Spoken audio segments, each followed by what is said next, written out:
नमस्कार साथियों। श्री राहुल गांधी ने सबसे सार्थक आह्वान इस देश के लिए किया कि देश में मुद्दों की राजनीति होनी चाहिए, राजनीति का मुद्दा नहीं। देश में राजनीति का धर्म होना चाहिए, धर्म की राजनीति नहीं। देश में एकीकरण की राजनीति होनी चाहिए, तुष्टीकरण की नहीं।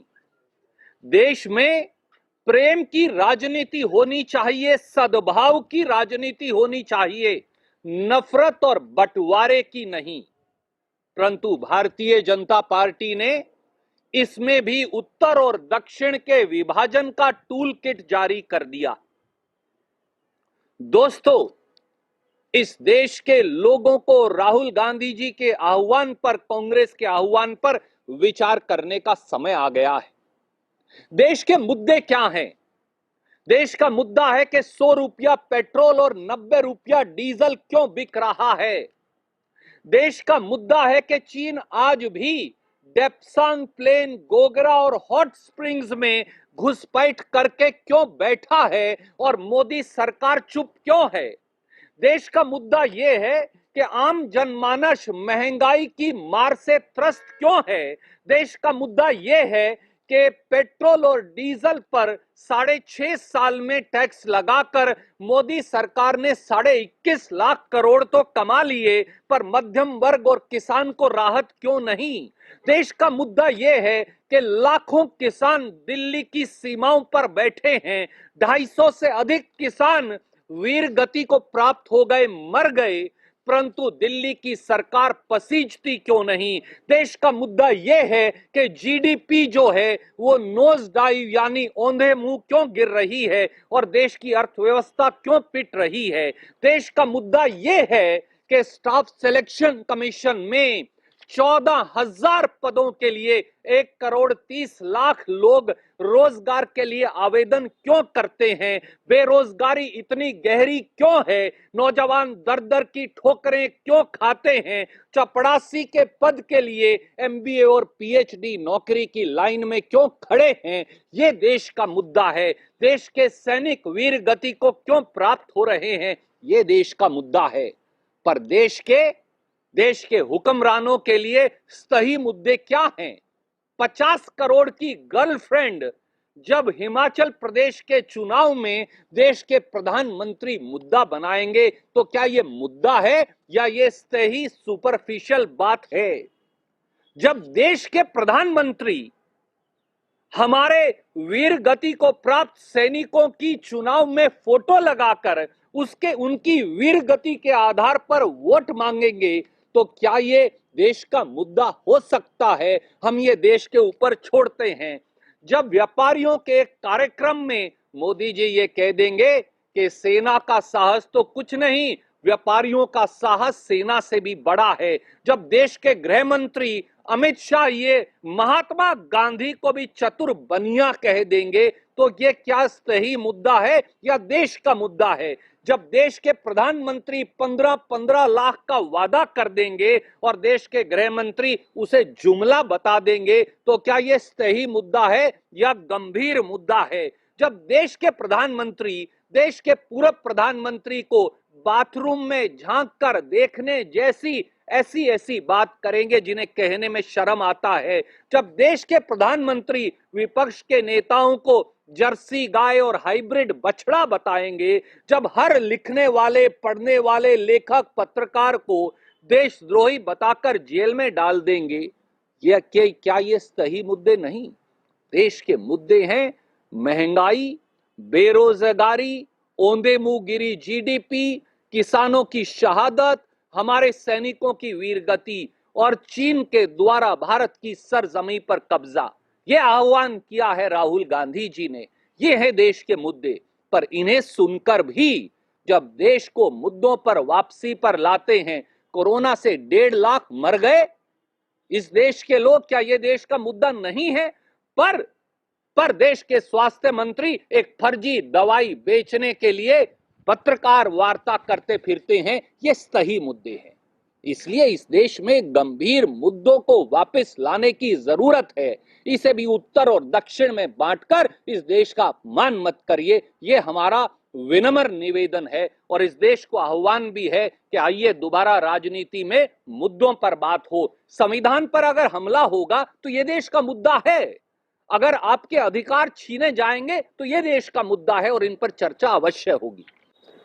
Friends, former Congress President and our leader, Shri Rahul Gandhi, has given a clarion call to people of India to question the governments of the day, whether in the states or on the center, on issues paramount to people, and to ignore the superficial toolkit story being sold by the Bharatiya Janata Party day in, day out. What are the important issues before the country and its people today? It's an issue that the GDP is nosediving and all the small and medium businesses are virtually in ruin and in shambles. It's an issue in this country, and it should be, that constitution is under attack and people are under attack by their own government at the center and in many states ruled by BJP today.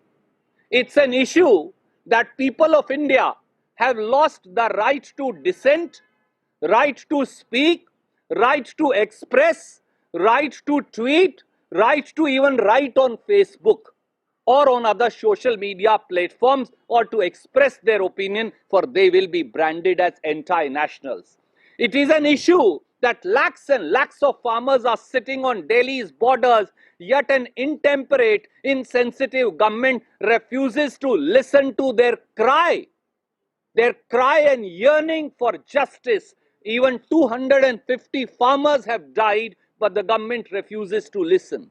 It's an issue that there is rampant unemployment ranging between 7 to 9% in the country, an unprecedented figure, that for 14,000 posts in Staff Selection Commission, 1 crore 30 lakh youth apply, that for a post of peon, MBA and PhD apply, and yet they don't get jobs.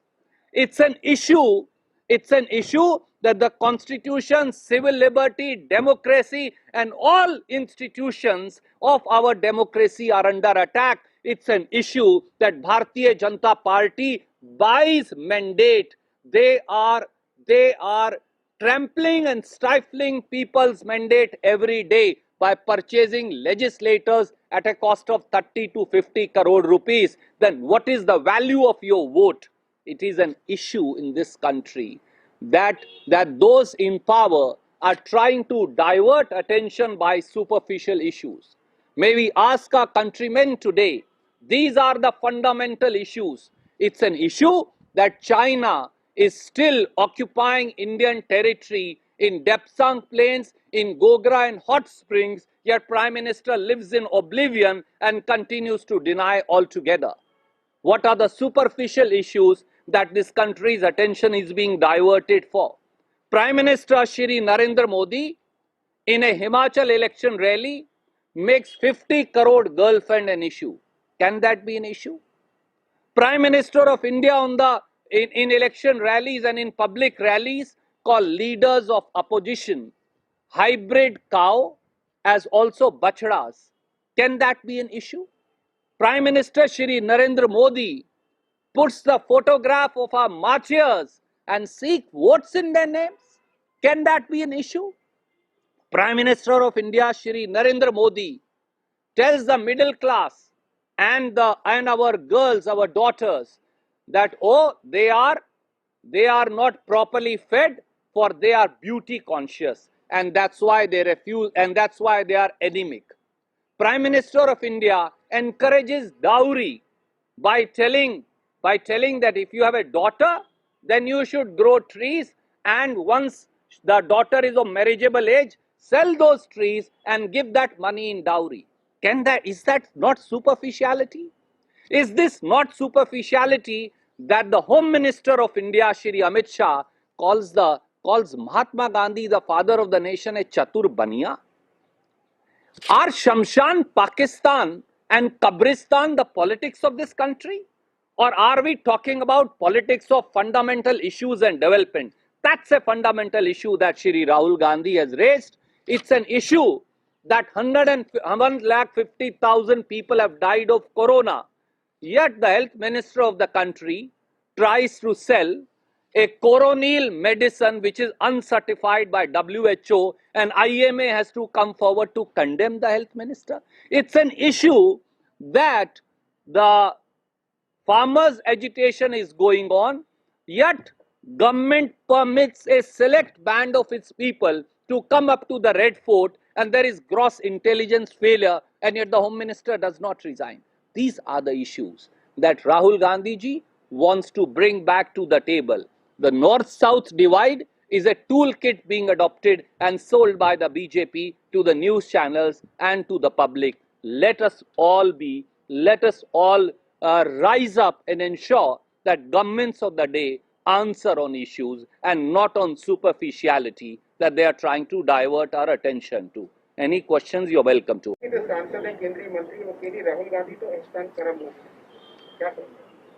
आदरणीय साथी, Bharatiya Janata party मुद्दों की राजनीति के आह्वान को भी उत्तर दक्षिण के विभाजन के टूलकिट के तौर पर बेचने का कुत्सित प्रयास कर रहे हैं। हमारा सवाल सीधा है इस देश की जनता से, क्या देश में मुद्दों की राजनीति नहीं होनी चाहिए या राजनीति ही मुद्दा होना चाहिए? क्या देश में राजनीति का धर्म नहीं होना चाहिए या देश में केवल धर्म की राजनीति होनी चाहिए? क्या देश में एकीकरण की राजनीति नहीं होनी चाहिए या देश में तुष्टीकरण ही राजनीति का धर्म बन जाना चाहिए? क्या देश में प्रेम और सद्भाव की राजनीति नहीं होनी चाहिए या फिर नफरत और बंटवारा ही चाल चेहरा और चरित्र सरकार का बन जाना चाहिए?